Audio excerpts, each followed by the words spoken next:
عليكم ورحمة الله وبركاته حبايبي اللي متابعيني عاملين ايه معاكم مطبخ علي. احنا النهارده كده عايزين نعمل عشاء كده سريع. طبعا انا تعبانة النهارده فقلنا نعمل اعملهم بالبيف كده على السريع. طبعا اللهم صل وسلم على سيدنا محمد. هو بيتعمل بالبيض وبيتعمل بالطماطم عادي جدا، بس بالطماطم بصراحة بيبقى رائع وتحفة أوي. قلت لازم أصوره معاكم النهاردة وأوريه لكم. ما شاء الله بيبقى حلو أوي. معانا هو البلوبيف، ومعانا هنا طماطم متخرطة ومكعبات صغيرة كده، حتت صغيرة، وقرن فلفل. عايزة حار حطي، عايزة بارد حطي. أنا حاطة دوت الصراحة.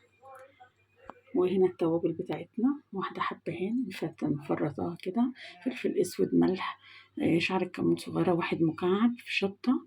الشطة ديت رغبيات يا جماعة، وفلفل اسود. بس كده هنروح على النار. معايا هنا هو معلقة سمنة ومعلقة زيت، يعني حتى ده وده خلاص. ومعانا هنا هو الطماطم.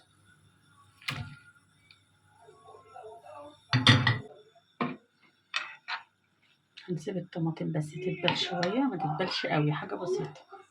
طبعا زي ما انتوا شايفين انا مش هنخلي الطماطم تدبل قوي، وهنزل بالتوابل اللي قلت لكم عليها.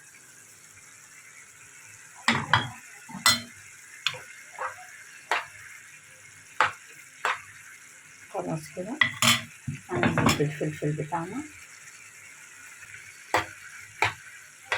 ما شاء الله ما شاء الله بيبقى بلوبيف زي العسل.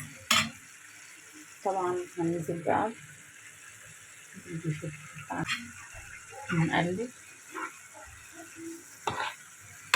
والله ما بياخدش ثانية، ما شاء الله بيبقى طعمه جميل، رايح في حتة تانية كده. سيبه بس أقل من 5 دقايق وهنغرفه مع بعض.